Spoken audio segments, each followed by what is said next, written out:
the corporate world, perhaps even in New Zealand, where this has been done, and how did that work out?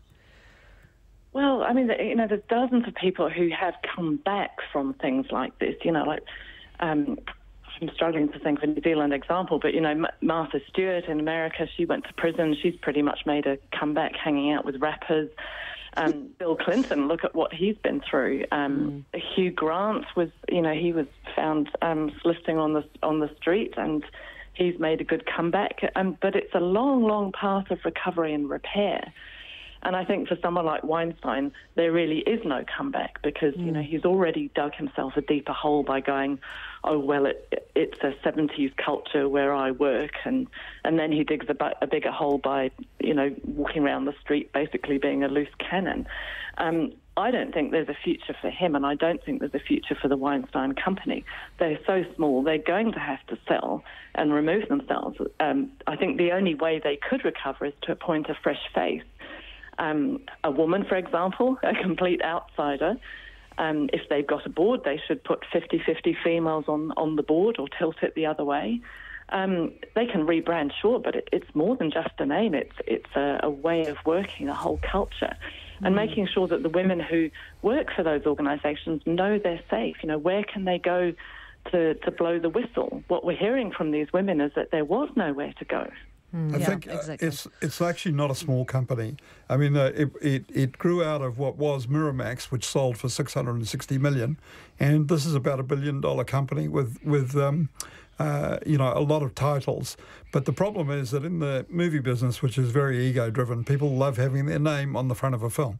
And so when you see a film from the Weinstein Company, when you see The King's Speech, or Django International, it's got up in big letters right at the beginning, TWC, the Weinstein Company, everywhere. Now, are they going to take that off?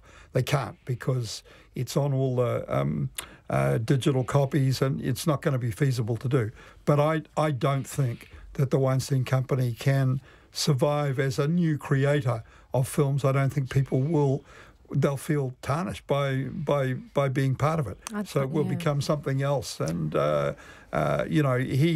he's gone, but his brother Bob, who's desperately trying to preserve his reputation, and he's had nothing to do with it, but by association, he's been dragged into it. I think the company gets sold. Katie, just before you go, sorry to interrupt, May, I just wanted to check with you. We've been talking about Cadbury's going overseas, taking their pineapple lumps and Jaffas into Australia.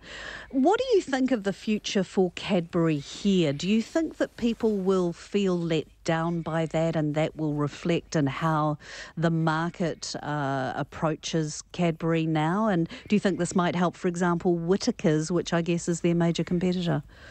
Oh, I think it might do. I mean, people feel very loyal about things like pineapple lumps. But, if Cadbury's got their head screwed on, they'll be doing things to make New Zealand feel better about losing this contract, whether it's sponsorship or charity events or something. If they don't, they're basically saying, well, we're happy to exit the market and leave it to Whittaker's. Katie, really appreciate your time. Thank you. That's Katie Matheson, President of the PRINZ PR Relations Institute of New Zealand. Hey, thanks for your time on the panel today, May Chen and John Barnett. Lovely insights, both of you, and experiences. And we have got Jim Mora back tomorrow and John Campbell with Checkpoint next. Good afternoon.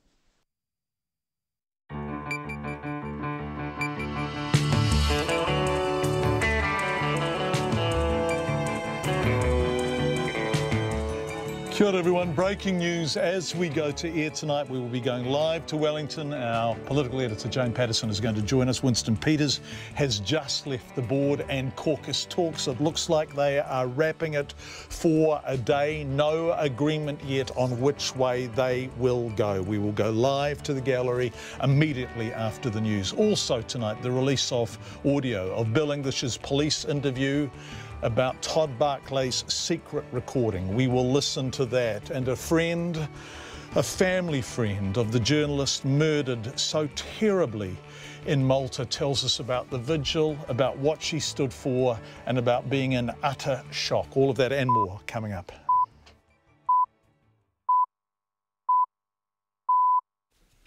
RNZ News at 5 o'clock. Good afternoon. I'm Anna Thomas.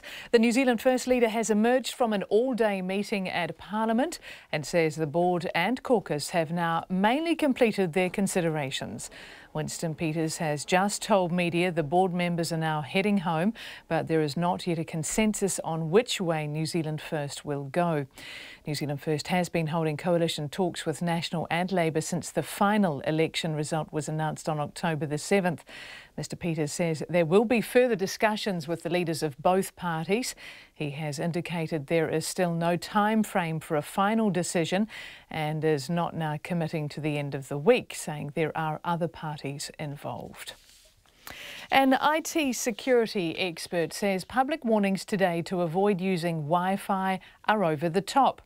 Internet New Zealand and the government cyber watchdog CERT New Zealand have both urged people to avoid using Wi-Fi if they can.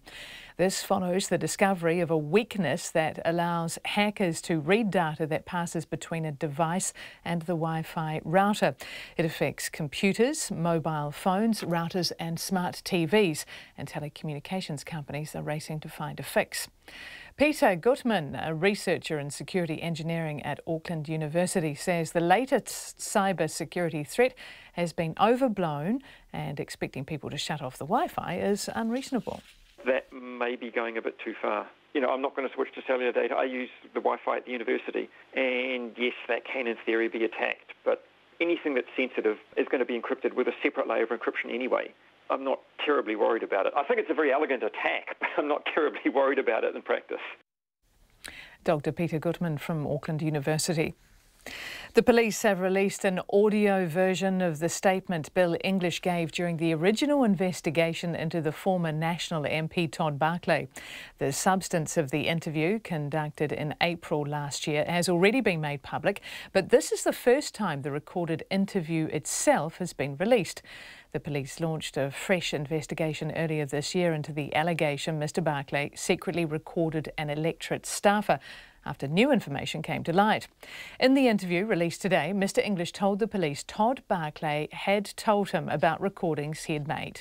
I had a conversation with him regarding going to stick some leaders in his office, and he said to me that he had recordings of her criticising him. Whereabouts did those conversations take place? I can't be sure. Bill English speaking to police last April. A judge has told a young Seddon man that the compassion shown by victims of a car accident he caused helped him avoid prison. Flynn Struthers was sentenced in the Blenheim District Court today to 6 months community detention and 100 hours community work for the accident that killed 16-year-old Lara Glover. Struthers, aged 17, was the driver of an SUV that crashed near Blenheim in February, in which 5 others were injured, some of them seriously. Judge David Ruth said the tragedy was the result of Struthers' inexperience at the wheel of a vehicle he lost control of while skylarking. And while the views of victims are not determinative in that regard, they certainly hold sway with me. And you should be very grateful to that conciliatory offer on their behalf, and their attitude, which could so easily have been one of utter hatred, but is not. Judge Ruth also disqualified Struthers from driving for 3 years. He had earlier admitted charges of dangerous driving, causing death and causing injury. The sister of a Seacliff woman murdered by her neighbour says the brutal death of her sister has ended any shot they had at reconciling. 60-year-old Stephen Findlay has been sentenced to life imprisonment and at least 11 years non-parole for killing Sharon Comerford in March last year. Findlay lived in a house truck next door to Ms Comerford, and the pair had a volatile 6-year relationship. Debbie Ogle told the court her sister was a talented artist who was an alcoholic and bipolar, but she was trying to turn her life around. Ms Ogle said they had begun to reconnect after a long estrangement, but her sister's killing has ended that chance and made her life since a misery. The Court of Appeal has been told the science used to convict Mark Lundy of murder was so new it should have been the subject of discussion between scientists rather than being debated in front of a High Court jury. At a retrial in 2015, Lundy was once again found guilty of murdering his wife Christine and daughter Amber in their Palmerston North home in 2000. But he is asking the Court of Appeal to overturn that conviction. His lawyer, Jonathan Eaton, told the court today that some of the science was so new it had not been subject to any published peer reviews by other scientists. But he said the Crown's stance appeared to be, we are diligent, thorough, transparent, and we self-validate. So just take our word for it. It is 5:05 to sport now, and more than half the tickets for New Zealand's FIFA World Cup Intercontinental Playoff against Peru in Wellington next month have sold out within an hour. Over 20,000 tickets were purchased in the first hour of pre-sale today. Prices for adults range from $59 to $129, while children's prices started at $29 and are capped at $79. The All Whites face Peru in the first leg of their playoff at Wellington Stadium on November the 11th. The All Blacks coach Steve Hansen says recent critics of Sonny Bill Williams have it all wrong. Williams has come under fire from some pundits this season who believe he's lost his unique offloading and offensive abilities. The 32-year-old has signed on until the 2019 Rugby World Cup, but young players such as Ngani Alaumape, Anton Leonard-Brown, Jack Goodhue and Geordie Barrett have emerged as contenders to his midfield throne. However, Hansen says the midfielder has been doing the hard work on the field. Yeah, he's playing well. When he's flashy player, everyone moans about him being too flashy and doesn't do the hard work. At the moment, he's doing all the hard work and probably not as much of the other stuff that people get excited about. He's always been a player that's either been loved by you blokes or hated by you blokes. But he's a good international rugby player, and we're quite comfortable with him. Steve Hansen. The former world golf #1 Tiger Woods has been cleared to resume full golf activity with no restrictions by the doctor that performed back surgery on the 14-time major champion in April. The 41-year-old American has only played 6 competitive rounds in the past 2 years while trying to recover from multiple back surgery. And that's the news. A potato shortage? Yes, they will be able to buy potatoes to eat for Christmas. They're not going to be cheap, though. A monk shortage? The 6 monks that reside in the monastery will get to choose where they go next, and the doors will be closed. But no giraffe shortage. How you transport that many giraffes on the same flight? They're 5 metres tall. Do you lie them down? Do you stack them? They appear to have their necks somehow secured so they don't sort of swing around too much. No tall stories. Susie Ferguson and Guy Aspinall, Morning Reports, weekdays from 6. Then on 9 to noon, why do disabled workers struggle to get senior roles within their own organisations? And after 10, the underground movement that ended Bermuda's segregation, with author and activist Florence Maxwell. Join me, Catherine Ryan, on 9 to noon after Morning Report on RNZ National. And now the short forecast from Met Service to midnight tomorrow. Northland to Manawatu, also the central high country. Mainly fine weather with a few showers developing this evening but clearing tomorrow. And there'll be a few showers for the Coromandel and Bay of Plenty from tomorrow afternoon. For Gisborne and Hawke's Bay, north of Wairoa, fine spells and the odd shower. Showers becoming widespread tomorrow afternoon. For the remainder of Hawke's Bay, also Wairarapa, Horowhenua, Kapiti Coast and Wellington. The odd shower developing this evening, becoming widespread for a time in Wellington and southern Wairarapa tomorrow morning. Nelson and Marlborough, excluding the Kaikoura coast, mostly sunny, a few showers developing about northwest Nelson overnight tonight. For the Kaikoura coast, Canterbury, Otago and Southland, a few showers, especially in the east and the south, clearing throughout tomorrow. Bulla, Westland and Fiordland, a few showers clearing today. And for the Chatham Islands, a few showers, some possibly heavy tomorrow.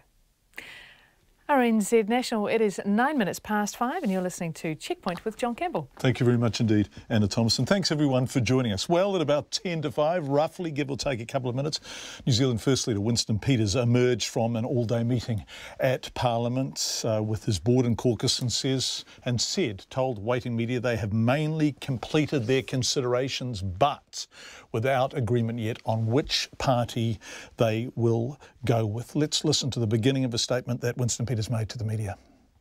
We've spent a couple of days on very comprehensive discussions and preparations for the party to make a final decision. We've got a lot of work done. The board's engagement in terms of that work is complete.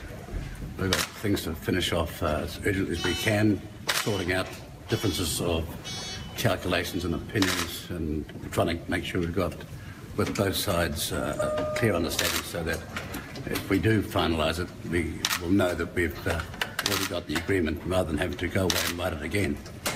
That being the case, the board is starting to wind its way home, and we're going to press on and try and bring the matter to finality as fast as we possibly can. Winston Peters speaking just before 5 o'clock. Differences of calculations and opinions. Jane Patterson, our political editor, who's joining us live from the gallery office. Hi, Jane. What is happening here or not happening? What are the sticking points, do you think? Well, I think if you listen to Winston Peters' statement there, he talked about calculations and some of the finer detail around the policy proposals that both National and Labour have delivered to New Zealand First, and that the board and the caucus have been considering for the last 2 days. They went into talks at 10 o'clock or 9 o'clock yesterday morning, and then the same today. They've spent all day, 2 days, looking at these. So he did say that they were mainly through their consideration, so they've got the bulk of the work done, but obviously still some concern about the substance of those policy arrangements. And as you heard there, Mr Peters saying they don't want to do a deal with either National or Labour and then get into government and there is disagreement about policy or the amount of money, for example, that has been assigned to these policies. He did say that the board is going home now. The caucus will continue to nail out or sort out these final details, and then he will communicate with the board via phone or online once the caucus has done that to finally reach a consensus. Is there a sense, so they're going back to the parties by the sound of things and saying, right, we need some clarification around the amount of money available for the sort of policies that are concessions to New Zealand First. That is an inevitable part of the negotiating process. But did you think there was a subtext that there is disagreement within the caucus and the board about which way they should go, or was Winston Peters not telling us that? He was asked that whether this had been held up by divisions within the board or potentially the caucus about the direction that either he wanted to go or the majority of that meeting wanted to go. He said it was still all down to policy. So to be fair, until you have that policy agreement absolutely as you want it and watertight, I don't think New Zealand First is in a position to make that final decision.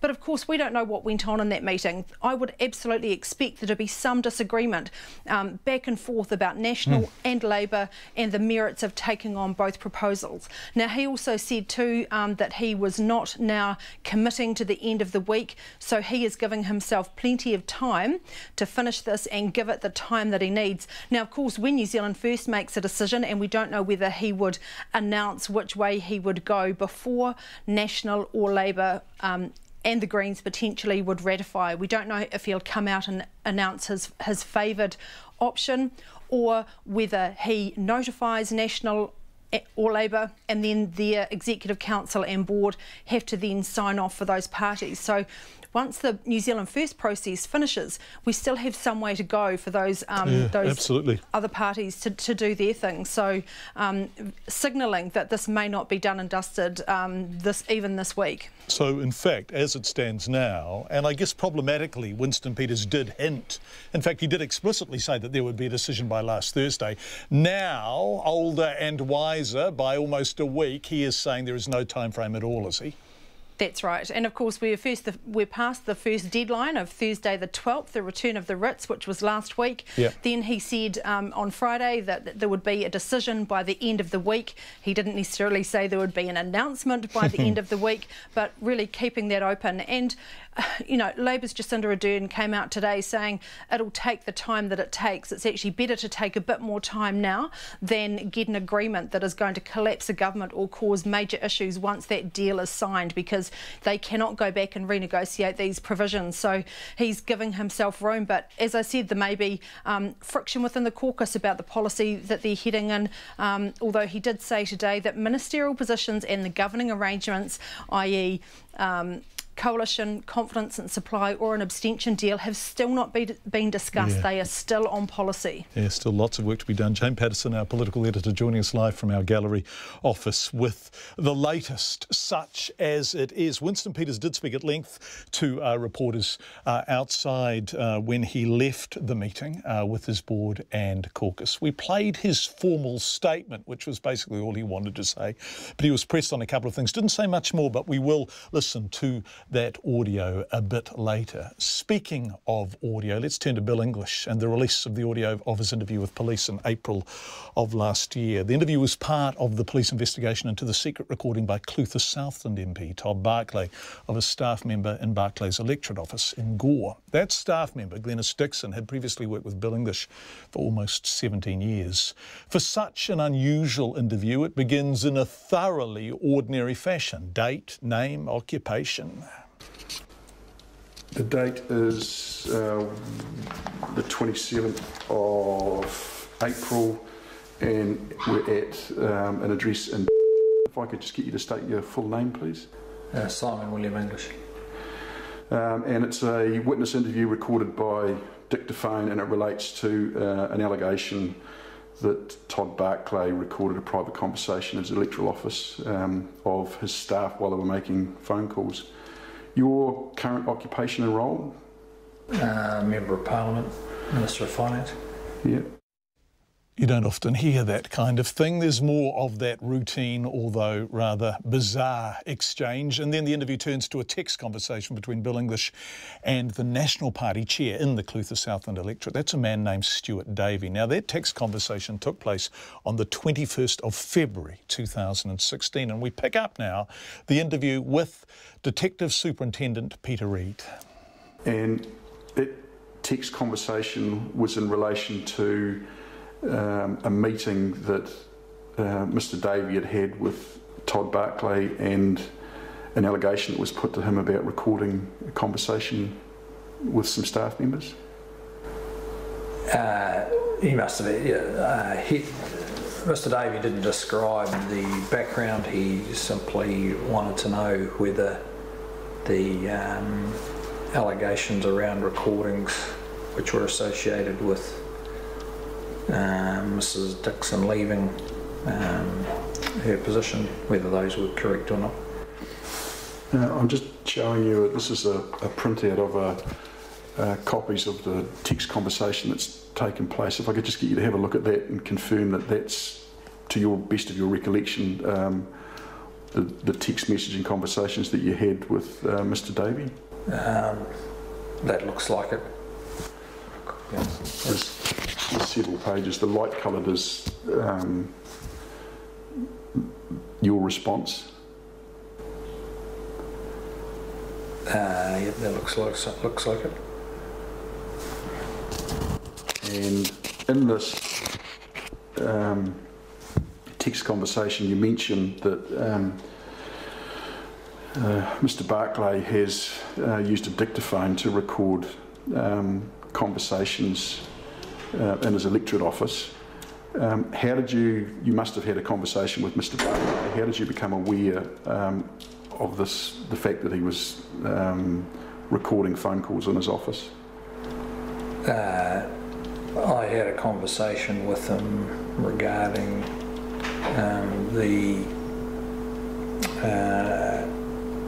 going to stick some leaders in his office, and he said to me that he had recordings of her criticising him. Whereabouts did those conversations take place? Oh, I can't be sure. Probably, well, certainly in Wellington, but I can't tell the case. In Parliament, but I couldn't tell. It was a face-to-face conversation. It wasn't over. You weren't talking to him on a phone. No. Did he say? Yes, it was a face-to-face conversation. Did he say how he'd recorded them, or how he'd used a dictaphone to record them? Yeah, he just said he'd left the dictaphone on. Was there any conversation in terms of the detail of how he did that? No. What prompted the conversation? Did he raise it with you, or did you raise it with him? I can't recall. Okay, and he said the recordings took place in his electorate office. Do you know which one? He's got a couple. Well, I assumed the Gore one because that's where Glenn Dixon worked. Okay. Were you aware that it was Glenys Dixon that had been recorded? Yes, I was. Did you ever hear the recordings, or were you shown the dictaphone? No.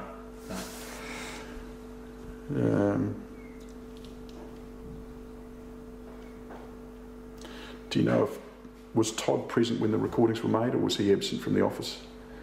I don't know. That's it. I've got no more questions. It's as simple as that. Okay. You got anything further that you want to say or add? No, not particularly.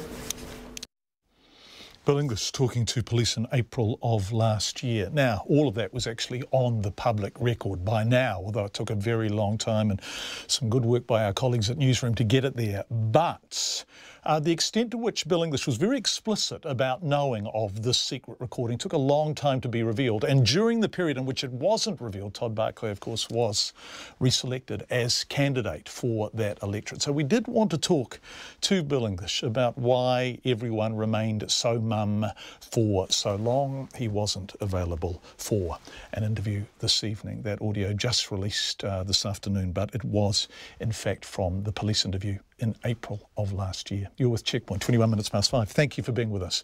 The scientific evidence used by the Crown to help convict Mark Lundy has come under close scrutiny at the Court of Appeal in Wellington. The bodies of 38-year-old Christine Lundy and 7-year-old Amber were found by Mrs Lundy's brother in their Palmerston North home on August 30, 2000. Both had been brutally bludgeoned to death. In 2002, Mark Lundy was found guilty of their murders, but the Privy Council allowed him a retrial. In 2015, he was once again found guilty, but he is now asking the Court of Appeal to overturn those convictions. Our court reporter Anne-Marie May has been at today's hearing and filed this report. Mark Lundy's lawyer Jonathan Eaton QC told the Court of Appeal that untested science was used to convict his client a second time, despite warnings about that evidence from the Privy Council. He said a lot had changed since Lundy's first trial, and not just the time the police claimed the murders occurred. But also, and critically, in relation to the science which I think we would all agree has become extraordinarily complex. And at the heart of this appeal, therefore, is this issue of untested and novel science and its relationship with criminal justice. Jonathan Eaton said that new science was the identification of RNA, a material similar to DNA, which allows a scientist to pinpoint which part of the body a particular piece of tissue is from, for example, a limb or the brain. He said the questions raised relating to RNA should have been thrashed out by scientific experts in peer reviews rather than being debated in front of the jury at Mark Lundy's retrial. And to encapsulate the response of the Crown throughout, it is effectively, we are diligent, thorough and transparent, and we self-validate. So just take our word for it. Jonathan Eaton said if, as the Crown claimed, his client had stolen his wife's jewellery box to make the killings look like a burglary gone wrong, that raised other questions relating to the DNA material found on his polo shirt. And if he was so meticulous, and on the Crown theory, he's got rid of all this other incriminating material, that is the weapon, the jewellery box, shoes, gloves, hat, wig, or not, who knows? Why didn't he get rid of the polo shirt? Why take any chances? Why not just get rid of everything? As a starting point, just strikes a little odd for someone who apparently has been so careful. He's forgotten about the risks of some transference or spatter onto his polo shirt. Jonathan Eaton said the other matter which had not been dealt with adequately at Mark Lundy's retrial was the public perception of him.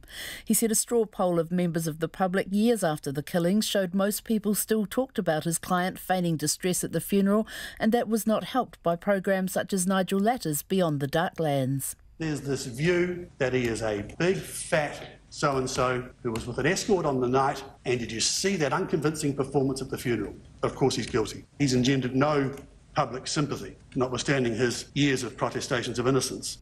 The media benches at the Court of Appeal were full, and among those in the packed public gallery were Mark Lundy's brother-in-law Dave Jones and Mr Jones' son. The appeal hearing will continue tomorrow. For Checkpoint, Anne-Marie May. If you're in the top of the South Island, the lower North Island, and you think you felt an earthquake, you were right. GeoNet says it's 3.7. May have been felt in Martinborough, so that's over in the southern Wairarapa. As far north, actually, as Marston and up the Kapiti coast into the capital, obviously downtown Wellington.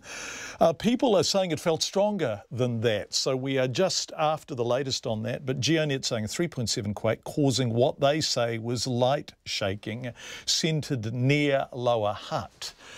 People are describing it in terms that suggest it felt a little bit stronger than light shaking to them. 25 minutes past 5. The Christchurch City Council could end up buying up to 35 homes as a way to solve the problem of properties being repeatedly flooded. Now, this follows that outcry from residents along the Heathcote River who accused the council of years of inaction on the problem. We've looked at this before at length, but now something may be happening. Here's our reporter Conan Young. Flooding first hit Heathcote residents in 2014, followed by further inundation in July this year, as heavy rain coincided with a king tide and left 13 homes flooded above floor level. The council's drainage manager, Keith Davison, says a range of options are now being considered, including dredging the river to remove silt, building up stop banks or raising the level of homes. He says if none of that works, the council could, as a last resort, look at purchasing between 25 and 35 properties. What we look to do is to find options to defend properties from flooding in the first instance, and then once we've worked through all the options and we find if we have any properties left that are still vulnerable to frequent flooding, that's when the policy can kick in. Keith Davison says property purchase has yet to be approved by the council and has still not been costed. He understands why some homeowners are feeling frustrated at their homes being repeatedly flooded. But he says the council's ability to do anything about it has been hampered by dramatic changes to the land caused by the 2011 earthquakes. The Heathcote is an extremely complex catchment area. With all the ground settlement and movements and changes that we've had, all our understanding, all our surveyed levels, all our flood models, we've effectively had to throw out the window. Everything has changed. But Bruce Kane isn't buying it. He had water through his home in 2014 and lost 2 cars. He then had to put in another insurance claim in July when the river flooded his sleep-out and garage. Despite promises of action from the council, he says nothing has actually happened to hold the water back. After 2014, we were swamped down here because the press were here, so everyone was in for a photo opportunity. Since then, we've been deafened by their silence. Well, I've been to every meeting that they've held, and the most I've got out of the meetings was a drink bottle from Civil Defence. Gabrielle Lewis's home was also flooded in 2014, along with 2 of her cars. A catering company she was running from a sleep-out was also damaged, leaving her without an income for 9 weeks. Cue July, and she was out with sandbags trying to prevent a repeat. She feels like she's under siege and says her mental health has suffered. The pressure that goes on you living with just the fear of rain, it's phenomenal. You can't lie in bed and listen to the rain on the roof and think, oh, that's nice, I'll just get cosy. You jumping up and down, you're looking outside, is it raining? What's happening? Do I need to move the cars? News the council is finally promising action does not fill her with confidence either. Every time we get sort of a flood situation, then they all sort of jump to action. Oh yeah, I forgot about that river thing. We really need to do something about that now. Oh, let's send out a newsletter and tell them we're onto it.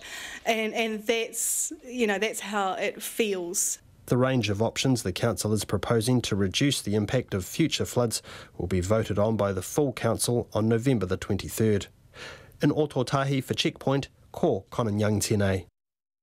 If you're one of the properties affected, or if you're in that region, we'd love to hear from you. Text us 2101 or email checkpoint@radionz.co.nz. Speaking of hearing from you, we are about the earthquake. Really interesting to see an earthquake with a 3 in front of it, which is usually not one that troubles people. Really actually giving people a bit of a fright. I think Civil Defence has summed it up really nicely. That was a bit of a short, sharp wobble felt here in Wellington. Hope everyone is doing okay after that. Well, in terms of reports of damage, there aren't any, but I think people Stephanie on Twitter says it was 2 reasonably serious words on the swear scale, and I think she might be summing up the general vibe. Thank you, those of you who've been in touch to describe it. Australia is laying another claim to New Zealand's heritage, taking much-loved treats like pineapple lumps and the Buzz Bar away from their Dunedin home. Instead, they'll be manufactured deep in Australia and shipped back to pining customers in this country.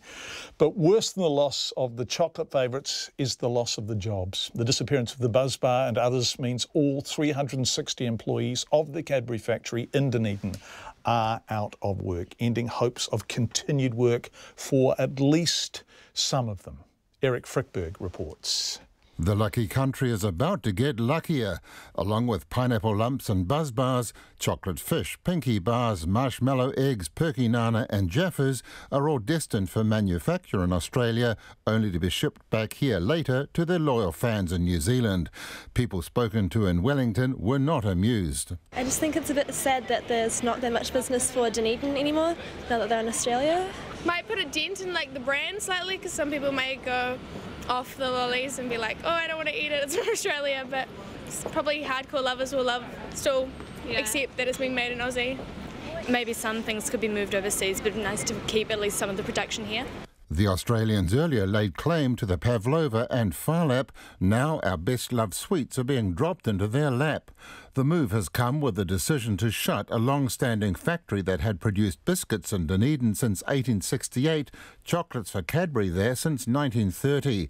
An official from Cadbury's American owner Mondelez, James Kane, says he tried hard to save some of the sweets and some of the jobs here in New Zealand, but it didn't work. We're throwing all of our weight behind trying to find a solution to retain those local gems here in New Zealand, but we weren't able to make it happen.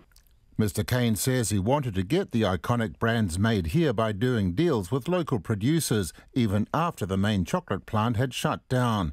But he says it was impractical to match up his own manufacturing equipment with that of other companies. The complexity around lining up different pieces of equipment, different processes between two organisations, once we got deep into the sort of exploratory phase over the last 6 months, became clear that being able to line those things up in the time frame we had was not going to be workable. That argument cuts little ice with the Dunedin South MP, Claire Curran. She says Mondelez's promise was a hollow one.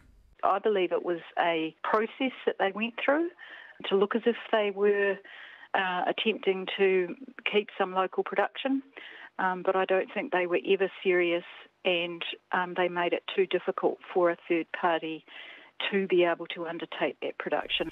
At this stage, production will stop when the Cadbury factory closes in March, but it'll be ramped up to maintain supplies until all the once Kiwi sweets start arriving from Australia. This is Eric Frickberg.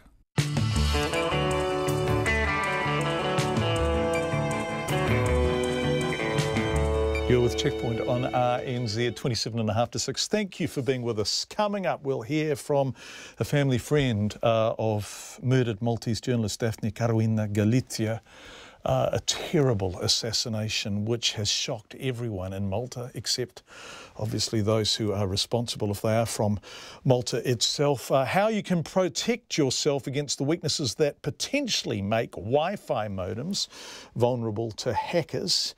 Much more before 6 o'clock. Nona has just arrived with the latest in business news, but before all of that, Anna Thomas with the headlines. Thanks, John. The New Zealand First Leader has emerged from an all-day meeting at Parliament, saying the board and caucus have now mainly completed their considerations.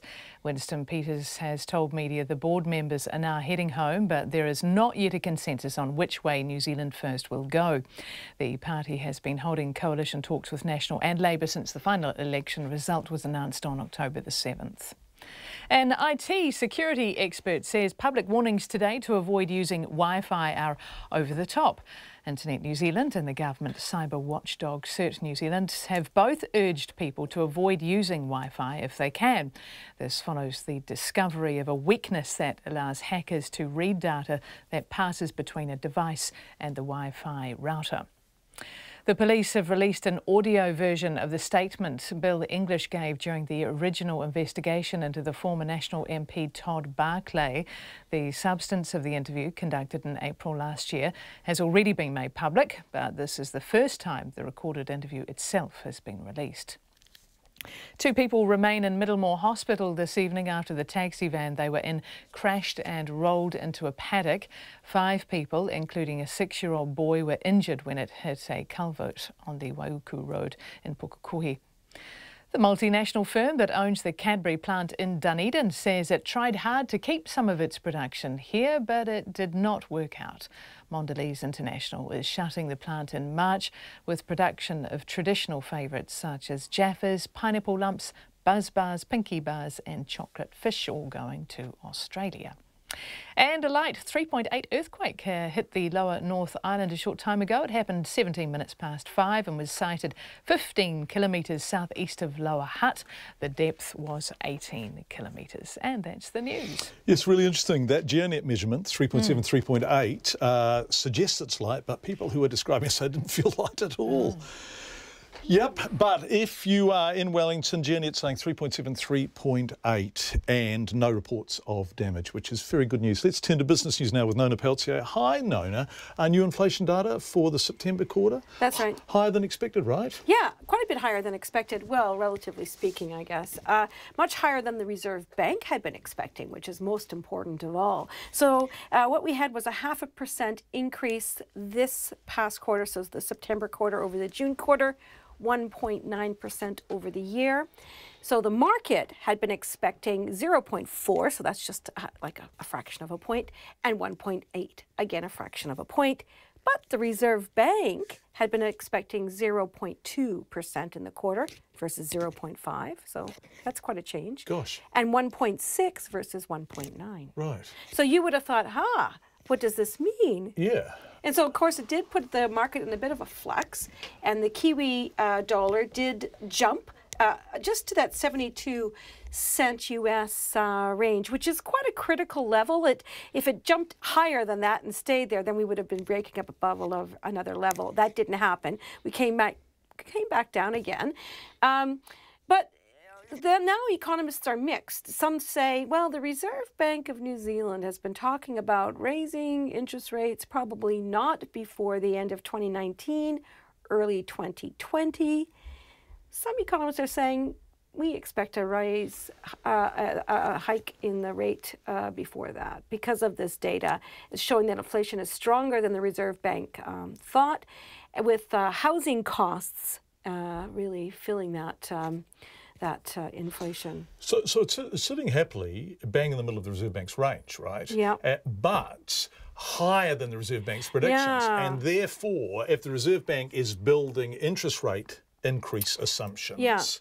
The Reserve Bank has to anticipate. Absolutely. Okay. So if the Reserve Bank is anticipating inflation that's going to move above its target, okay, fair enough. Maybe that's what the Reserve Bank is going to do. Meanwhile, we have an acting governor who's in the job for 6 months. That's acting Governor Grant Spencer. So what's he going to do? We don't know. He's going to come back with his own view of things, I guess. It's not that common for the Reserve Bank's projections to be quite as out as this one. It's hard to know. And also it depends on some economists are saying, look, there's a lot of volatility in these inflation data. We've got fuel prices there and other things, so who knows? Meanwhile, it's quite interesting. And our dollar, whatever impact it was going to have was going to be tempered by what goes on in the U.S. As you know, President Donald Trump's been having talks with potential replacements for the Federal Reserve Chair Janet Yellen. Some of the people they're talking to saw interest rates, short-term interest rates hike there. That caused the dollar to give a bit of support to the U.S. dollar. So that's having a big impact on what's happening in our local market. We're at 71.6 US cents, 91.3 Australian, and 54 pence, which is pretty much where we were yesterday. On the share market, different story. We're still at those record high levels, but that's in line with what we're seeing around the world. Yeah, it is. So we're up at another record close, up 0.25%, 21 points to 8,112. That's really high. But of course, we're seeing that through Asia and of course in Wall Street. Thanks, Nona. Nona Peltier with the latest in business news. Let's return to our lead story tonight, Winston Peters and the fate of the next government, really. The New Zealand First Leader has emerged from an all-day meeting at Parliament. If you're just joining us, welcome. This happened at about 10 to 5, saying his board and caucus have now mainly completed their decisions on policy at least. but they still want some costings, so they're going back to Labour and or National. And, as we were discussing with Jane Patterson, our political editor, just after 5 o'clock, there's still no agreement on which party they will go with, indeed disagreement in caucus, although you would expect that in the negotiation process. As he has been throughout the whole process, Mr Peters was elusive with the details when questioned by journalists just before 5 o'clock. Well, they've come to a consensus on policy work, as far as we can take it, with some outstanding matters yet. But on the other issues, that is to be decided in discussions with the leader of, no doubt, the two parties. And we can't make a decision as a party until we've had those discussions. So have you got a proposal now to take to both National and Labour? Pardon? Have you got a proposal now to take to both National and Labour? That's all we've been talking about. Yeah, but you've finalised both of those. Since it started. Well, what we're trying to finalise is those aspects on which we've got agreement. So no one's in any doubt as to what we discussed. But so no have consensus, you finalised? though? But have you finalised those proposals to take back to the major parties? Well, yeah, almost.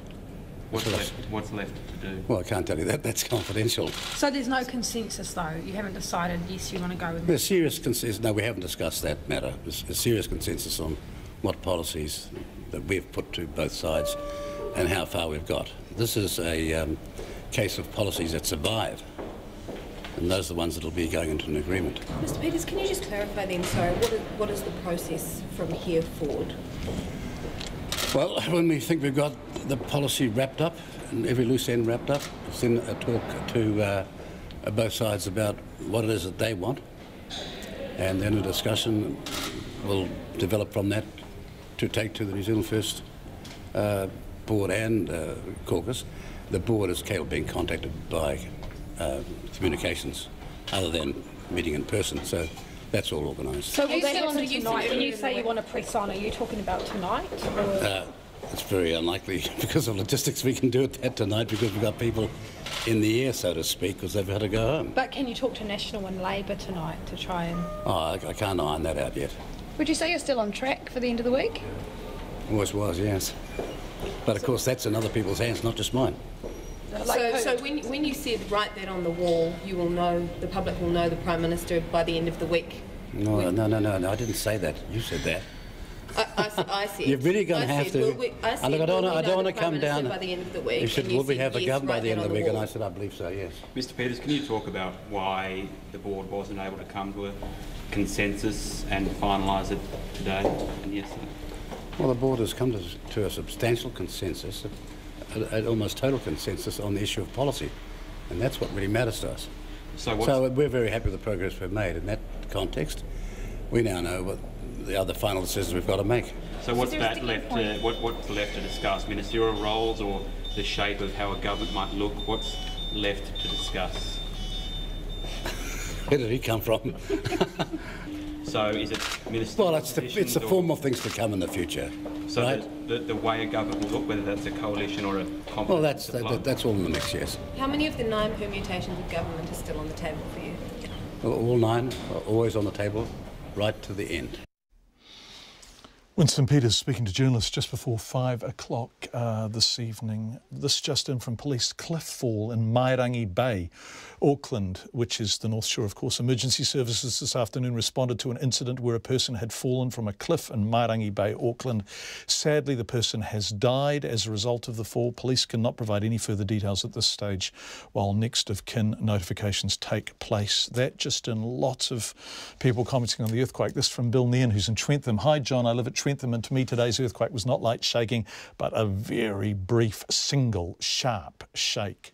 Lots of you describing it as sharp. Thank you, all of you, for being in touch. The killing of the Maltese journalist who investigated the Panama Papers scandal is reverberating around the world. Daphne Caruana Galizia was killed when a bomb exploded under her car as she left her home in Malta. Her most recent revelations had targeted Malta's Prime Minister and 2 of his closest aides, alleging high-level corruption and kickbacks. Our foreign editor, Graham Acton, reports. Just outside the Maltese capital Valletta, more than 1,000 people attended a public vigil following the death of investigative journalist Daphne Caruana Galizia. She ran a hugely popular blog in which she relentlessly highlighted cases of alleged high-level corruption targeting Maltese politicians across party lines. In a post published on her site just half an hour before the explosion, she wrote, "There are crooks everywhere. The situation is desperate." Last year, she spoke to 9 to Noon about secret trusts set up in New Zealand by senior Maltese officials, with the help of the company at the centre of the Panama Papers. Whatever they want to have sheltered by that company and the New Zealand Trust is illegal. Nobody in their position would open up a company in Panama and a trust in New Zealand to shelter anything that they legitimately own. So whatever's going into their companies, the fruit of corruption, backhanders, kickbacks, graft, that kind of thing, they expected never to be discovered, but they were discovered. A friend of Ms Galicia's, David Thake, says her murder is a message from those she attempted to expose.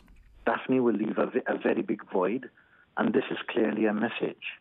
These people are sending a message. Leave us alone. If you don't leave us alone, we will blow you into smithereens. That is the message.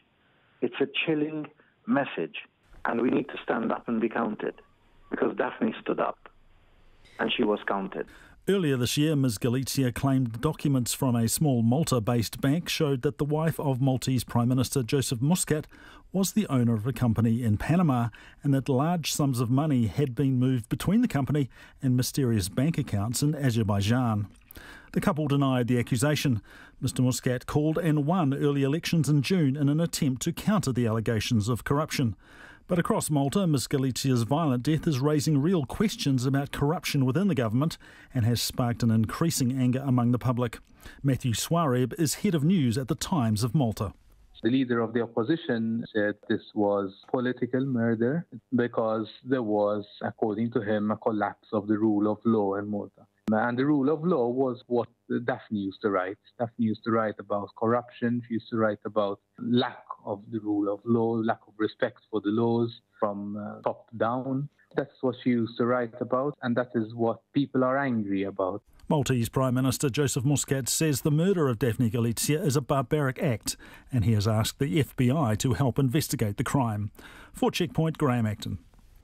Daphne Galizia was not only admired as a redoubtable and truly independent journalist, she was beloved, of course, by her family and friends. And as Graham said, in the hours after she was murdered, there was a vigil for her. Luke Friendo was one of the organisers of it. He grew up with Daphne's sons and was devastated by her assassination. But everyone at the vigil, even people who'd never met Daphne, shared a sense of disbelief and shock.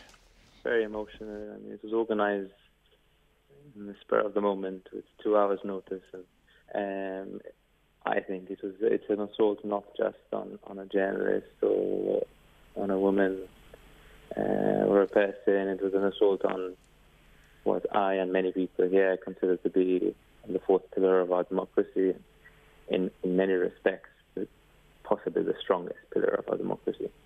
To top it all off, I'm a family friend, very good friends with her 3 sons. I've known them all my life, so there's that layer on top of it all as well, apart from the shock that everybody in general is experiencing. Yes, I can't even begin to imagine what you are going through, Daphne's family and friends, and this very personal event, this murder, is also such a public thing too, so it's so declaratory, it's such a very big statement designed to make a larger point too. Yeah, that's the most chilling part of it all. I think it was obviously very sadistically premeditated and very cowardly and very devastating and very graphic and chilling. Chilling, really, is the only way I can describe it. What was she like, Luke, Daphne? The sense I have of her, from a long way away, is a kind of force of nature, tenacity, and that she was utterly a journalist, utterly. Utterly, entirely. I think a flame was sparked, was lit in her many, many, many years ago before I was born, and it just never left, never died out, and she was absolutely fearless. I don't know of another person as fearless as her. She would have no qualms whatsoever at uncovering things which were unjust and were wrong, even if it meant putting her at risk or making life very uncomfortable for her and her family at times. She was the most fearless person I've ever known. And that fearlessness was passed on to her children and mainly her son Matthew. That's Luke Frendo talking about Daphne Galizia, who he has known all his life, who was killed, assassinated in Malta today. Telecommunications firms are rushing to put fixes in place for a newly discovered weakness that potentially makes Wi-Fi modems vulnerable to hackers. Warnings have been issued that people should be careful when using devices such as computers, mobile phones and modems across Mac, Windows, iOS, Android, Linux brands, though no attacks have been reported. That's just about all brands, isn't it? In New Zealand, the government cybersecurity agency CERT NZ and Internet NZ say until fixes are rolled out, people should avoid using Wi-Fi where possible. Emma Hatton has more.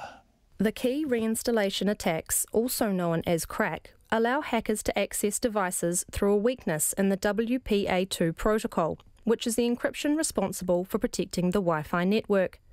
The WPA2 protocol is the most common encryption used for protecting information sent over a wireless network. The vulnerability was discovered by a team of researchers in Belgium and is thought to affect almost all devices worldwide. Internet New Zealand Deputy Chief Executive Andrew Cushion says it's potentially very serious if hackers gain access. What it means is that, for example, you may think you're going to the Google web page, but in actual fact you're going to a site that's going to download some malicious software. You may find that your printer starts spewing out garbage. You may find that all of your files have been deleted. Basically, this allows anyone to do anything they like on your otherwise secure Wi-Fi network. Mr. Cushion says people can keep themselves safe by plugging in a cable to their home modem or using the data from mobile devices. Fixes, also known as patches, to cover up the weakness in the WPA2 encryption have already started rolling out. Those with Microsoft Windows 7, 8 and 10 software are protected. Apple and Google for Android are understood to both be working on fixes. The country's major internet providers, Spark and Vodafone, also confirmed they're urgently working with device manufacturers to rectify the problem. Mr. Cushion says internet providers and device manufacturers are right to treat this urgently. I would certainly expect that if there's not a patch available for your equipment within the next week, then you need to be asking some pretty severe questions of the people who made that to say what's going on here. This is a pretty major vulnerability. But a security engineering researcher with the University of Auckland, Peter Gutman, says the alarm has been overdone. He says it's unlikely an attack will eventuate, and sensitive information such as internet banking passwords, credit card details and other data are not at risk of being stolen, so long as people ensured the websites they visit are secure. I don't think it's the major, sort of bring me my brown trousers security event that some people are saying it is, because all it's protecting is your traffic as it goes from your phone or laptop to your wireless access point. So, maybe a range of 10 metres or so. Beyond that, once it gets to your ISP, it's still as secure or unsecure as it was before that. But Peter Gutman says businesses that share confidential information over a closed network should be vigilant. Let's say you've got a business and you've got a business competitor that wants to come in and mess around with your internal network. You need to be a bit more careful there. Provide extra security measures to say if you're coming in via a cell phone, then you don't have access to all the, the corporate data and the spreadsheets and the accounting information and the financial data via a wireless connection. CERT NZ is urging people to enable automatic upgrades on their devices so that the fix can be applied as soon as it's released by their provider. It also recommends users check the website being accessed starts with HTTPS and has a padlock symbol in the top left browser before entering any personal information. For Checkpoint, Emma Hatton. Let's go to Ireland now, which has taken a battering from the remnants of Hurricane Ophelia. Sea defences have been breached, causing flooding. Powerful winds up to 190 km have ripped the roofs from buildings, knocked down countless trees. Hundreds of thousands of people remain without power. The storm's now moving towards Scotland. The BBC's Ben Ender reports.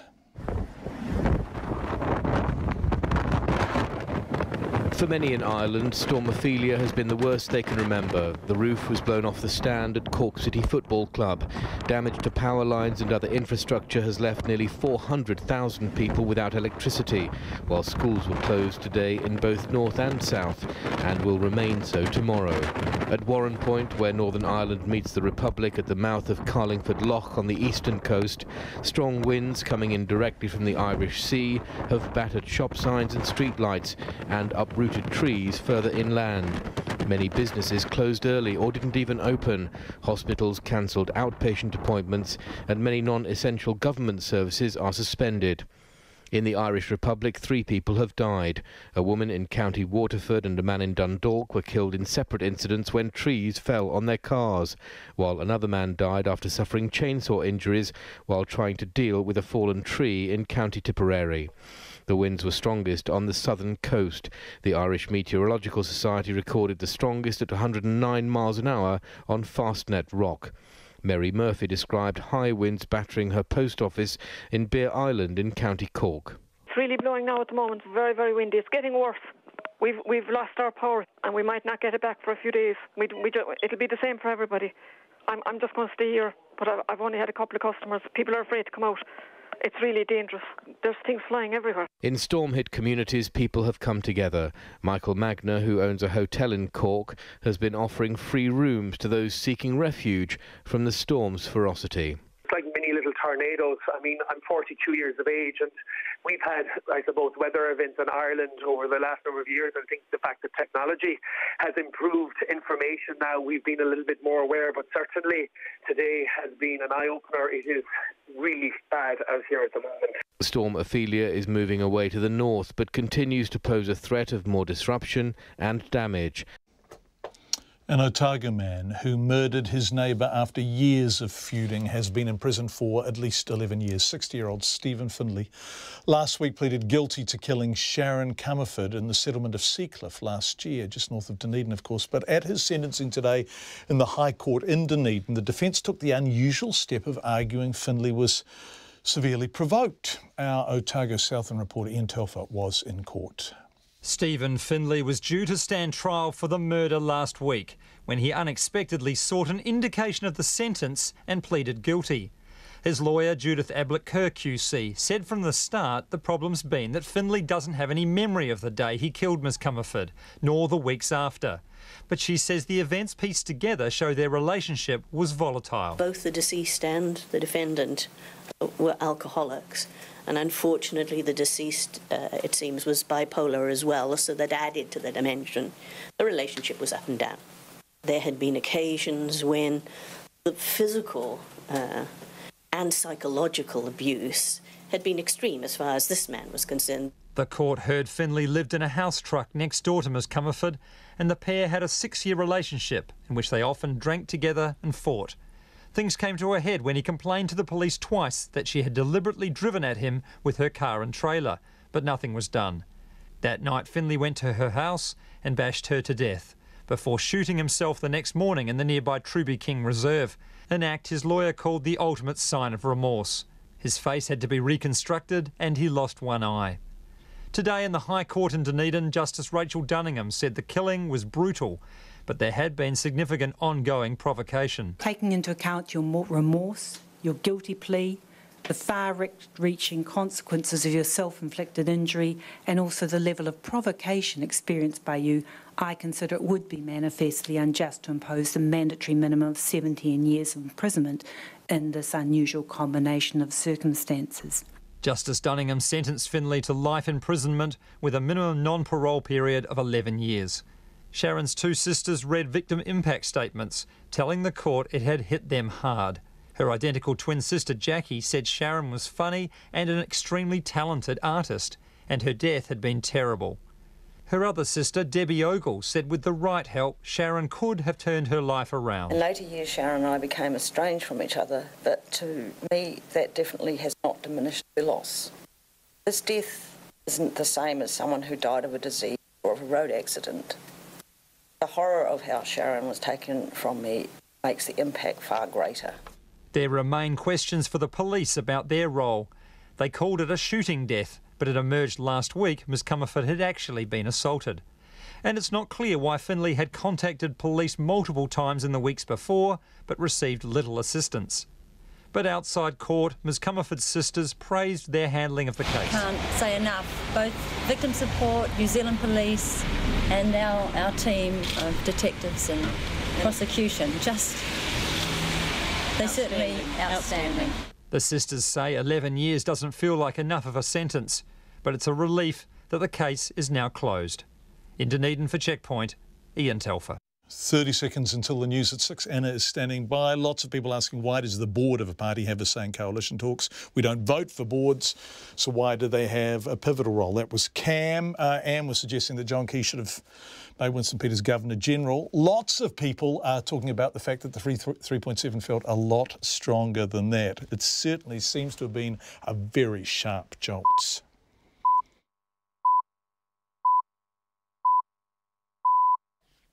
RNZ News at 6 o'clock. Good evening, I'm Anna Thomas. After 2 days of talks, New Zealand First still has not reached a decision about which party it will support to lead the next government. Winston Peters emerged from an all-day meeting of the board and caucus at Parliament just before 5 o'clock. Mr Peters says the board has almost reached total consensus on policy matters, and now New Zealand First needs to discuss other matters such as ministerial roles or the nature of any agreement with the National and Labour parties. Well, when we think we've got the policy wrapped up and every loose end wrapped up, then a talk to both sides about what it is that they want, and then a discussion will develop from that to take to the New Zealand First board and caucus. Mr Peters says New Zealand First board members are now returning to their homes but will be kept in the loop on further developments. The police have released an audio version of the statement Bill English gave during the original investigation into the former National MP Todd Barclay. The substance of the interview, conducted in April last year, has already been made public, but this is the first time the recorded interview itself has been released. Some of Mr English's personal details, like his address and cell phone numbers, have been left out. The police launched a fresh investigation earlier this year into the allegation Mr Barclay secretly recorded an electorate staffer after new information came to light through the media. The multinational firm that owns the Cadbury plant in Dunedin says it tried hard to keep some of its production here, but it didn't work out. Mondelez International is shutting the Cadbury plant in March, but tried to keep production of traditional favourites like Jaffas, pineapple lumps and Buzz Bars in Dunedin. This amounted to 10% of its production and would have reduced the scale of job losses. The New Zealand head of Mondelez, James Kane, says he tried to save the products, but this proved impossible. We're throwing all of our weight behind trying to find a solution to retain those local gems here in New Zealand, but we weren't able to make it happen.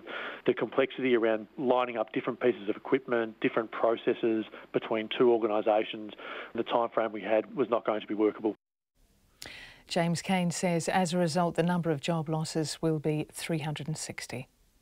An IT security expert says the latest cybersecurity threat has been overblown and public warnings issued today to avoid using Wi-Fi are going a bit too far.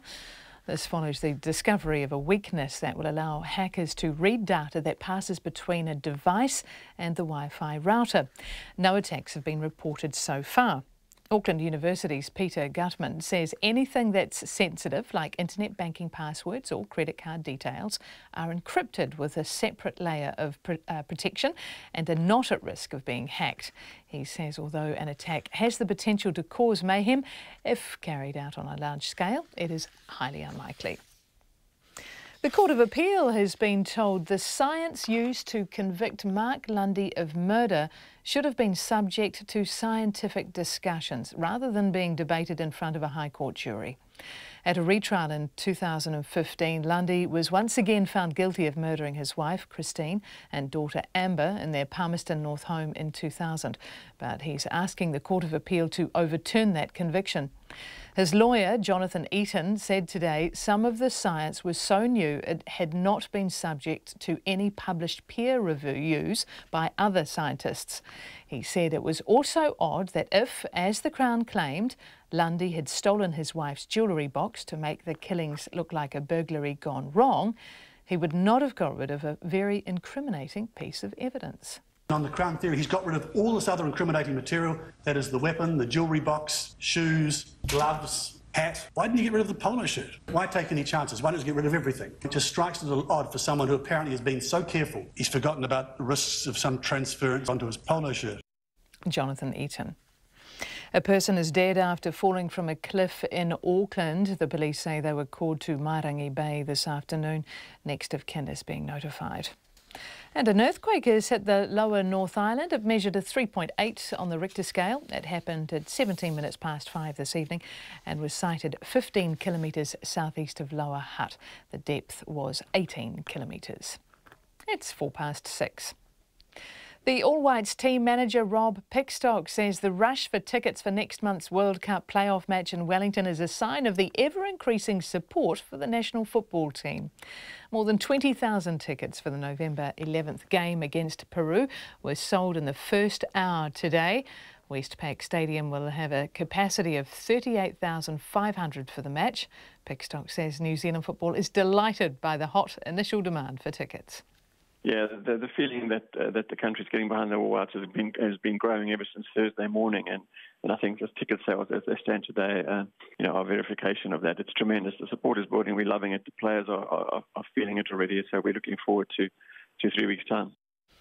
All Whites manager Rob Pickstock. British boxer Anthony Joshua will defend his IBF and WBA heavyweight world titles against Frenchman Carlos Takam after Kubrat Pulev withdrew through injury. The bout is scheduled for October the 28th at Cardiff's Millennium Stadium. New Zealand heavyweight and WBO world champion Joseph Parker beat Takam by unanimous decision in May last year. And the NFL will try to find a compromise over players protesting during the national anthem when team owners meet this week. Colin Kaepernick first sat down during the US national anthem last year before opting to kneel instead in protests against racial injustice. Other players followed suit and the protests spread after criticism from President Donald Trump last month. And that's the news. Tonight on Nights, this week's cultural ambassador, our man of modern letters, James Brown, looks at examples of poems set to music. Fair to say he has his doubts about setting Baxter to a tune. I might have won him over. Nick Bonninger reviews Beck's latest album, more melodic than he expected. And in Worlds of Music, Trevor Reiki chats with Paul Kelly ahead of his tour of Aotearoa. On Nights with me, Brian Crump, after the news at 7 on RNZ National. And now the short forecast from Met Service until midnight tomorrow. Northland to Manawatu, also the central high country. Mainly fine with a few showers developing this evening, but clearing tomorrow. And there'll be a few showers for the Coromandel and Bay of Plenty, Gisborne and Hawke's Bay north of Wairoa from tomorrow afternoon. And for the remainder of the North Island, the odd shower developing this evening and becoming widespread for a time in Wellington and southern Wairarapa tomorrow morning. Nelson and Marlborough, excluding the Kaikoura coast, mostly sunny, a few showers developing about the northwest Nelson area overnight tonight. For the Kaikoura coast, Cadbury, Otago and Southland, and actually the rest of the South Island, a few showers, especially in the east and south, clearing either tonight or tomorrow. And for the Chatham Islands, a few showers, some possibly heavy tomorrow. RNZ National at 7 minutes past 6 and you're listening to Checkpoint with John Campbell. Thank you very much indeed, Anna Thomas. On the news for a couple, 2 or 3 weeks, are you? Yeah, a couple of weeks. Well, Katrina's having some leave. Well, we're delighted to have you with us. Thank you.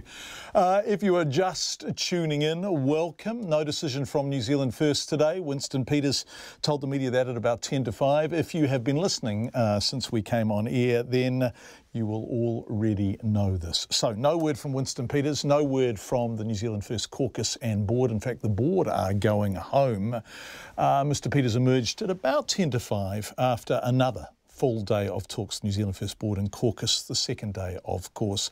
Despite the toing and froing already as New Zealand First tries to decide which way it is going, whether it's going to throw its weight behind National or Labour, it seems Mr Peters now wants to have some more talks with both parties. He described needing more details about some costings for what appear to be some of the policies that New Zealand First is asking for as concessions or as part of the coalition negotiating process. Prior to all of this unfolding, and we have heard from Mr Peters twice tonight, prior to all of this unfolding, it was, well, the weight, the eccentric weight. Here's our political reporter, Craig McCulloch. It's work in progress, but no, everyone should be confident.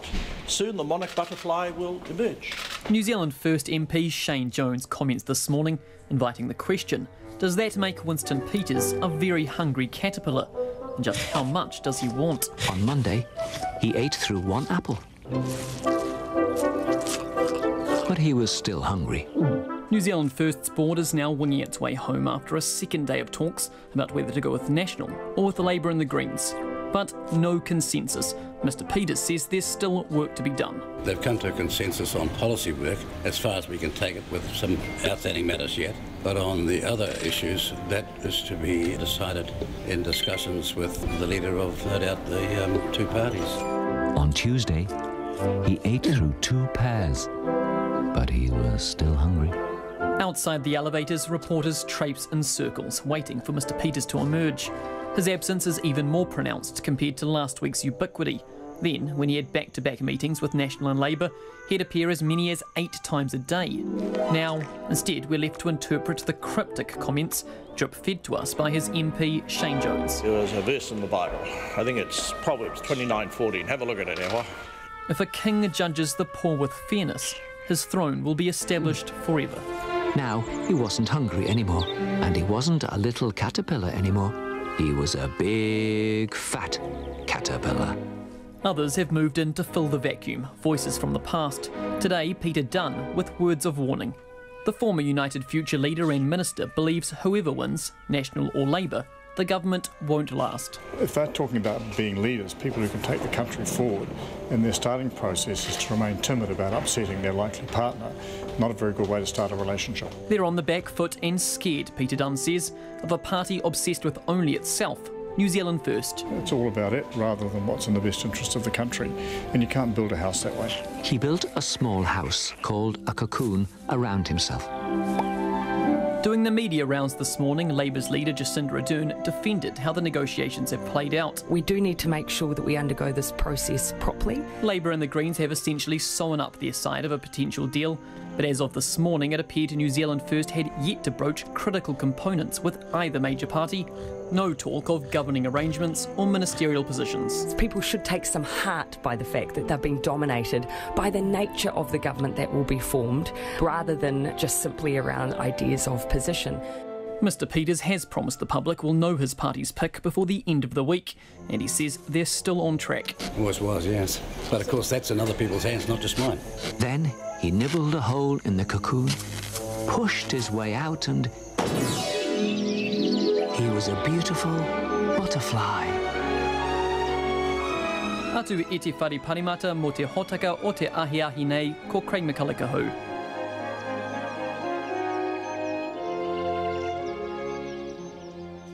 12 minutes past 6. Well, the story hasn't ended happily ever after yet. As we heard from Jane Patterson and indeed Winston Peters earlier in the program, there really is now no time frame. It will take as long as it takes. So originally it was going to be last Thursday when the decision was made, then it was going to come into this week. By the end of the week now, no time frame affixed to a decision. Still unfolding. The board is going home. Smokers won't be able to light up on Auckland beaches, outdoor dining areas and most public spaces in the central city this summer, with a new ban being brought in by the Auckland Council. Councillors today signed off on the next phase in its bid to make the city entirely smoke-free within the next 8 years. Nita Blake-Person has the details. Most of the Auckland Council's facilities and parks went smoke-free 4 years ago, and from next month the ban will extend to beaches, areas around sports clubs and dining areas on footpaths. At Auckland's Mission Bay, Leah Zilgert says she's pleased to hear about the ban. I think it's great because, I think, especially on beaches, there are lots of kids, and I think it's better for them to not see that people are smoking. But Phil Needle says he's not sold on the ban. As long as it's not encouraging or kids see it is the only thing that bothers me. But yeah, I don't know, cracking down on open spaces is a bit Nazi-like as well. I don't like that too much. In central Auckland, Ollie Warren sits in an outside dining area, a space that he will no longer be able to light up in. He's not convinced that banning smoking will work. You tell people not to drink at a park, they'll still drink at the park, you know. It's telling them, making sure that there's always a way to throw away your butts, there's always somewhere to put the litter of having a cigarette. And people know that it's a dangerous thing, but you're not going to be able to ban that. There's who's going to regulate it. David Taylor is having a cigarette on a central city street. He'll still be allowed to do that and says the ban doesn't bother him. I generally try not to smoke with people that don't smoke, really, so I don't have an issue with it, no, not at all. Environment and Community Committee Chair Penny Hulse says the ban isn't an official bylaw, so people who breach the policy won't be fined, but signs will be in place to indicate that they shouldn't light up. She says most Aucklanders have complied with the policy in other parts of the city so far. Speaking at the council's meeting today, Councillor Linda Cooper said the ban does not extend to vaping at this stage. It's a difficult conversation because it can normalise the actions of smoking.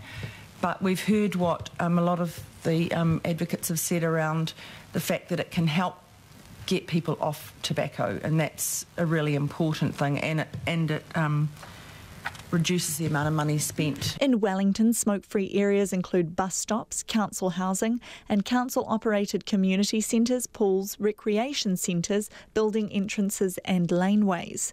In Christchurch, public parks, playgrounds and sport fields have been smoke-free since 2009. Mō te hōtaka o te ahi, Cornita Blake-Person aho. Let's go to the spate of wildfires in central and north Portugal, which started the weekend, has killed at least 39 people, so that's the same death toll as California. 40 dozens of the 140 fires still raging are considered serious. Extraordinary. Such large fires in Portugal and California. To the north, fires broke out across the border in Spain's Galicia region, which have claimed at least 3 lives. Thousands of firefighters are battling the flames, which erupted at the end of a hot, dry summer. And conditions in the region have been worsened by Hurricane Ophelia, of course, as it approached Europe's western coast, bringing strong winds to fan the flames. The BBC's Alison Roberts reports from the Portuguese capital, Lisbon. 6,000 firefighters were in action in Portugal on Monday as forest fires devastated the centre and north of the country. Sunday had been the worst day so far this year, with more than 500 separate fires. The number of dead has risen steadily, even as some blazes have been brought under control. In many cases, locals suspect arson. But the severe drought of recent months means that even accidental ignitions can spread rapidly. It is very windy and the fire is rekindled in many sides. The firefighters are not able to control the fire. My house is okay, but my neighbour's house is not. So I need to help him. We need to help each other. Firefighters cannot be everywhere. Portugal's Prime Minister acknowledged that poor management of forests and the dry weather were factors, but arson could not be ruled out. The situation is aggravated by extreme weather, drought and by the winds. There's no self-ignition of the forest. What there is an intentional creating of fires or negligence. Across the border in Galicia, northwestern Spain, forest fires have also claimed lives. Spain's Prime Minister took time off from the constitutional crisis in Catalonia on Monday to see the situation on the ground. He echoed local officials' suspicions that some of the fires were set deliberately. What we are dealing with here is no accident. It was started deliberately. We're here in Pasos de Borben, where there's been a big fire that began at 1 in the morning in 5 different places. So it's just not possible for this to have broken out naturally. Portugal's government has meanwhile declared a state of calamity across more than half the country to free up resources and ease access to private property. It's also asked its European partners and Morocco to send planes and other backup. Lower temperatures and long-awaited rain may help douse fires, but for now the country remains on maximum alert. The BBC's Alison Roberts. Rural South Auckland residents were called to action by a loud bang and screams this morning as a taxi van flipped off the road, slammed through a fence and landed in a paddock. Passers-by helped pull people from the wreckage before emergency services arrived. Our reporter Tom Furley spoke with neighbours a short time after the crash, many of whom were left thinking, not again. I ran out and just saw the van lying on its side over there and people scuttling across the road into the paddock, and heard that child crying and screaming that I thought, I can't handle this out here, I'm back inside again. That's Jean Jones. Her house along Waiuku Road is just 50 metres from the crash site. No tyre marks are visible on the road, but 3 pink painted lines show where the taxi hit a culvert and flipped through a thick wooden fence. 5 people, including a 6-year-old boy, were injured and 4 were admitted to hospital. It's not the first time a loud bang has shaken the rural neighbourhood. That noise just seems to ring in my ears as soon as I hear it and think, another accident. Mrs Jones says there's been numerous crashes on the 100 km/h straight stretch of road during the 17 years she's lived there. Her neighbour, who asked not to be named, says there was enough speed to flip the van in the air and spin it around. It's a busy road and getting busier. It's straight and they speed. There's 2 big ditches either side. If you lose it, you're in trouble. They come off the hill, they just go and lickety-split. Senior Sergeant John O'Chapel says officers patrol in the area as open roads are known to heighten the crash risk. Obviously, they're rural roads with open speed limits.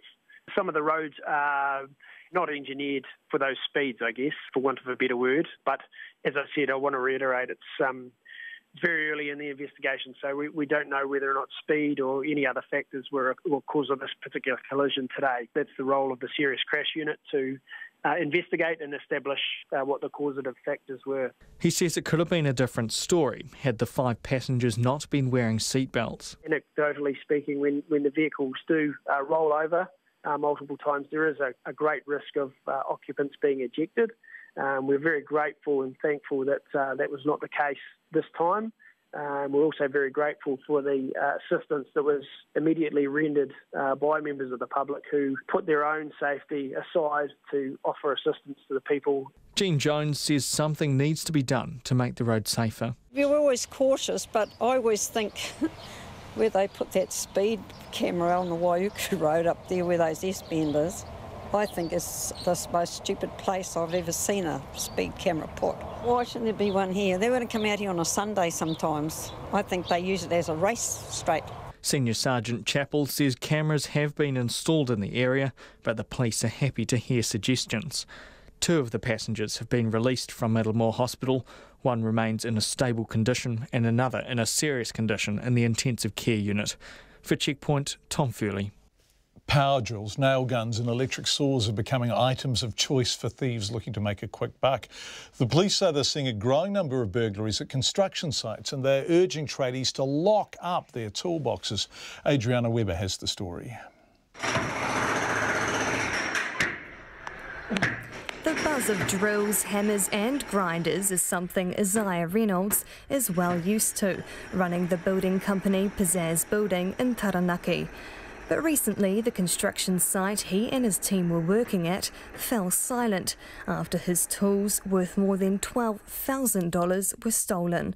Mr. Reynolds says the thieves broke into the container they were stored in and ransacked the property. The father of 6 says it's a huge blow. It's just probably another kick in the guts because for me, obviously operating the business and at the time as well, a 6th child all year has been up in and out of Starship with heart problems. So it was like, so it just sort of topped everything off. Isaiah Reynolds knows several other tradies and contractors in the area who have also had their tools pinched in recent months and says it's incredibly frustrating. I don't think they quite know the effect it has. You know, everybody thinks that business owners have got plenty of money, but these are things that we've built up over time. You know, it's our bread and butter, it's our income. It's not just Taranaki that's been targeted by opportunistic tool thieves. The police say data shows an increase in reports of burglary at construction sites in the Wellington area. Detective Sergeant Grant Carroll says it's a trend probably occurring countrywide. would be fair to say that where there's construction going on, and it's going across our nation from north to south, that there's an opportunity for bad people to come in and prey off hard-working tradies, and it's just got to stop. And we're asking the tradies to help us. So when someone comes onto their site, challenge them. Keep an eye on where your tools are. Don't leave them lying around. Have them locked up securely at night. Grant Carroll is warning tradies to keep a record of their tools' serial numbers and engrave them with their details if they can. He's also urging bargain hunters seeking second-hand tools to be wary if the deal seems too good to be true. Dave Mudge from the Registered Master Builders Association says while there's clearly demand for such items, he doesn't think most builders would buy them. I think it could be DIYers or builders that sort of don't have any respect for the industry. Yeah, they'd probably take up the offer, but I would like to think reputable builders wouldn't give us a second thought. Mr Mudge says the goods are probably being sold online on social media sites. Isaiah Reynolds says those sites should require sellers to post the tool's serial number, which would weed out the light-fingered. For Checkpoint, Adriana Webber. We're going to end tonight with humour and to a reminder that some people find some stuff funny and others people find exactly the same stuff very unfunny. We're looking at a Facebook page called Shit Towns of New Zealand. It's exactly what the title so subtly suggests, a litany of the shortcomings of small towns. Some people love it. Some people hate it so much the page administrator has received death threats. The question, I suspect, is whether the page is laughing with or at the aforementioned towns it visits, and that will come down to your sense of humour. Here's the page administrator who death threats considered we're not naming. He explains how it all began, starting out as a laugh between a few mates. We'd go to a small town and we'd write sort of sarcastic reviews of them and share them amongst ourselves. They got a bit of popularity, so we just put the page together mostly for our friends to enjoy, and then sort of over the last, it's been 2 years really, it's picked up popularity. Now, obviously some people come across that and they're not in on the joke, or that's not their style of humour, and they seem to take it quite to heart. That's obviously not our intention, but I can see how some people would take it to heart that way. And then obviously they've reacted quite angrily, which is not really the intention that we had at all. So what was the intention? Basically, we're a big fan of the old-style Kiwi humour, poking the borax at each other. I grew up in a small town, so I'm well aware of all the foibles, all the ins and outs of a small town. So can you tell me, without giving away too much, what town you grew up in? It's a town not too far south of Auckland. We have covered it on the site. You didn't grow up. You didn't grow up in Huntley, did you? No, definitely not. No. Slightly north of Huntley. Right.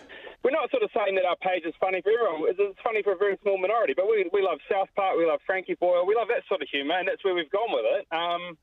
If you're not into it, that's great. Yeah, I watch South Park with my son and roar with laughter. Absolutely roar with laughter, and it's subversive and it's brilliant. But I don't know, I'm a bit of a corny old fool, you know, and the older I get, the more sentimental I get. But I don't know what it is. I just wonder if your targets are a bit soft, you know. Pūtararu, Huntley, are they soft, your targets? I mean, the glorious thing about South Park is that it reserves its most acerbic contempt for the powerful, whereas it seems to me that you're maybe going after the powerless a bit. Well, we sort of try to employ, we go across everyone. We're not trying to target any specific group in particular. We've gone after Huntley. We've also gone after Cromwell, and they had some of the worst responses, and I don't think that they could be considered to be sort of down the rung. They're definitely a town that has quite a lot of self-esteem, from what I can gather. The joke for us, anyway, in the long run, is that we're going to do every town, that every town has something worth laughing at, that we're not going to leave anyone out, and it's not really meant to be targeted as such. It's just poking the stick at all the things that make us New Zealanders. Yeah, maybe we need to develop a sense of humour, right? Well, the interesting thing for me is some people have sent messages through saying, why don't you try to be funny like Fred Dagg or Billy T. James? And it's like, I'm obviously nowhere near them in comedic ability, but those guys have been quite scathing about certain aspects of New Zealand society. That wasn't gentle humour in its time. No, but as time goes on, it was inclusive. The thing about the genius of Fred Dagg, of John Clark, and of Billy T. James was that we felt like we were in on it, that we were laughing with rather than being laughed at. Do you see that that difference or not? Or do you disagree with me? No, absolutely. I take your point on that one. And I do think that 90% of people are in on the joke. I think it's more of an attitude thing than necessarily the target. By far and away, the majority of the response we get are people who have said, I love what you did to my town, it's so great, or can you do my town? So there are a lot of people... Right. So people are asking you. OK, well, that puts me in my place. So people are asking you to be rude about their town. Far and away is absolutely the feedback we get. People are like, can you please do Ashburton? Can you do Oklahoma? That's the most amount of response.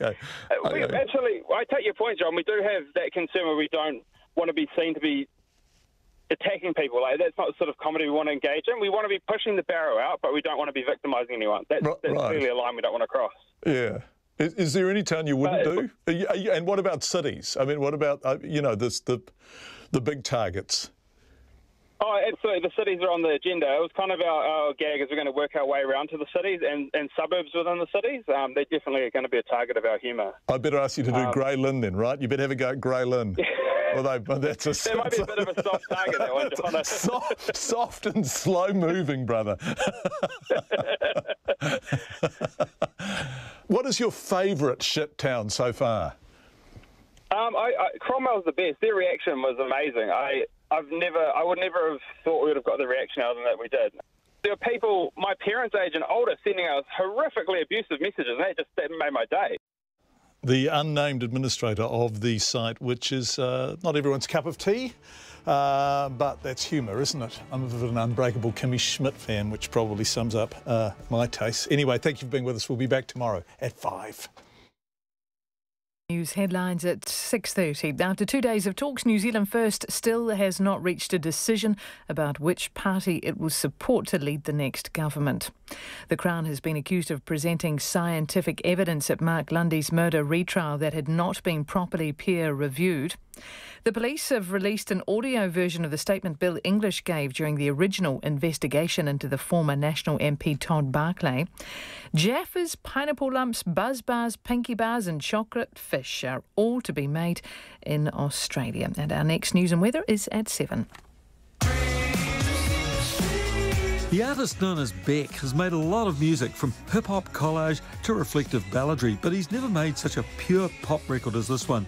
I'm Nick Bollinger and I'll be reviewing Beck's colours in the sampler. All my old lovers have found. I'll be discussing